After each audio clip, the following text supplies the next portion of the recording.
Hello guys, welcome back to my channel. কেমন আছো সবাই? আশা করি সকলেই খুব ভালো আছো, আর আমিও কিন্তু অনেক বেশি ভালো আছি। আচ্ছা। অনেকেই ভাবছো যে আমি এখন কোথায় যাচ্ছি। আরে যাচ্ছি কোথায়, আবার মামার বাড়ি যাচ্ছি জামাই ষষ্ঠীতে।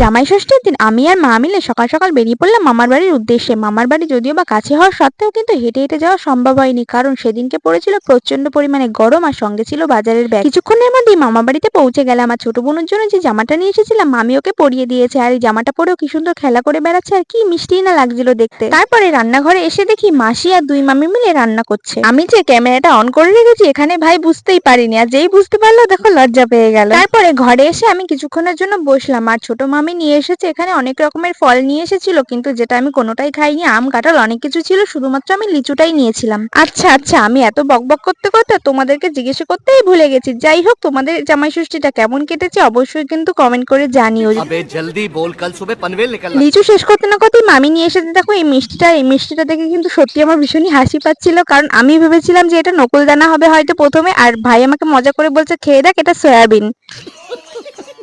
তারপরে দুপুরবেলাতে এত পরিমাণে গরম লাগছিল যে মামি বললো জামাটা খুলে না, আমি আমার নাইটি দিচ্ছি সেটা পরে নে। তাই আমি বললাম যে থাক লাগবে না, আমি বাড়ি থেকে গিয়ে নিয়ে আসছি। তাই জন্য বুনুও দেখো রেডি হয়ে গেল, আর একই রকম জামা লাগছে না আমাদের দুইজনকে, দেখো জুতোটাও কিন্তু সেম সেম। তারপর এসেছিল ভাই, আর আমরা তিনজনে মিলে চলে গেলাম আমাদের বাড়ি। গিয়ে নাইটি এবং প্রয়োজনীয় যা যা জিনিস ছিল সেগুলো নিয়ে এসেছি, এবং বাইরে বেরিয়ে কিন্তু গাড়িতে করে কোনো রকম ক্লিপ নিতে পারি। দাঁড়াও, জামাই ষষ্ঠীতে তো এসে গেলাম মামা বাড়িতে, কিন্তু জামাইটা কোথায়? रुको जरा सबर करो। এই দেখো জামাই এসে গেছে, আর জামাই আসার পরেই দিয়ে দিল নানান রকম ফল এবং মিষ্টি। তারপরে দুপুরবেলাতে কিন্তু প্রচন্ড পরিমাণে খিদে পেয়ে গেছিল রান্না হতে হতে, আর এখানে দুপুরবেলাতে কিন্তু জামাই ষষ্ঠীর দিন মেনুতে ছিল চিকেন বিরিয়ানি আর চিকেন কষা। আর জামাই ষষ্ঠীর দিন তোমাদের সকলের বাড়িতে কি কি মেনু হয়েছিল জানাতে কিন্তু একদমই ভুলো না। আর এদিকে শ্রীজুর অবস্থাটা একবার দেখো, ও খেতে খেতে ফোন দেখছে, কিন্তু ফোন দেখতে দেখতে ও খেতেই ভুলে গেছে। আমার বড় মামা কি বলছে এবার একটু মন দিয়ে শুনে নাও। আমাদের তেল যদি গ্যাস নষ্ট হয়ে গেছে, কিন্তু আলু শক্ত রয়েছে, তো মানে চন্দ্রমুখী হলে ভালো হতো। রান্নার লোকের মানে একটু ডিস্টার্ব আছে। भाई मारो मुझे, मारो मारो मुझे। বুঝছিস বলছে রাইস নিচ্ছে, আগে এসেছিল নিইনি, লজ্জা পাস না। লজ্জা লাগছে। দুপুরবেলাতে খাওয়া দাওয়া করে কিন্তু একটুখানি ঘুমিয়ে পড়েছিলাম, আর ঘুম থেকে উঠে দেখি বারান্দায় এসে যে বুনু এখানে শুয়ে। তারপরে বুনু এখানে দেখালো আমাদের সবাইকে একটা নতুন টেকনিক, যেটা আমরা জানতাম না কেউই, আর তোমরাও হয়তো অনেকেই জানো না। যারা জানো না তারাও একটু দেখে নাও। এখানে चलो भाई देखो अब मैं क्या करता हूँ। যে কোনো কোল্ড ড্রিঙ্কস এর মধ্যে যদি বিট লবণ দিয়ে দাও তাহলে কিন্তু এরকম ফেনা টাইপের উঠবে, আর যেই ফেনাটা খেতে সত্যি অনেক টেস্ট লাগে। তারপরে এখানে মামি নিয়ে এসেছিল চা, আর যেই চাটা খাওয়ার পরে সত্যি আমার জিভটা প্রায় পুড়েই যাচ্ছিল, কারণ কিছুক্ষণ আগেই কিন্তু খেয়েছিলাম কোল্ড ড্রিঙ্কস, তাই জন্য কিন্তু এখন এই চাটা কিন্তু প্রচন্ড পরিমাণে গরম লাগছিল।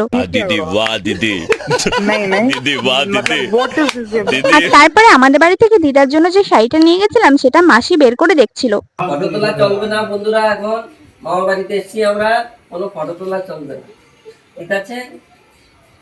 টাকা না পাইলে একবার আমি আর ভিডিও করবো না। আর এই শাড়িটা হলো আর একটা মাসি নিয়ে এসেছিল দিদা। তারপরে সন্ধ্যেবেলাতে মা ফুচকা নিয়ে এসেছিল, আর সবাই মিলে এখানে কিন্তু গোল হয়ে ফুচকা খেতে আমরা বসে পড়েছি। আর আমিও বাবা আর থাকি কেন, আমিও তাই বসে পড়লাম। একটা হলেও তো খেতেই হবে, ফুচকা বলে কথা।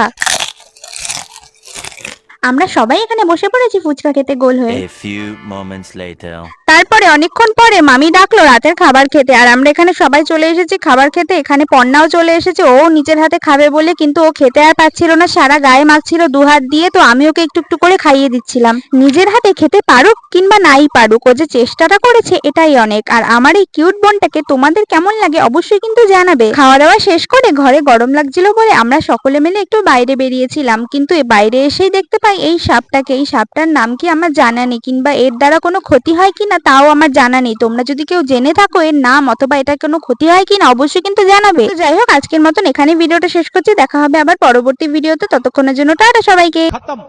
Bye bye tata good bye.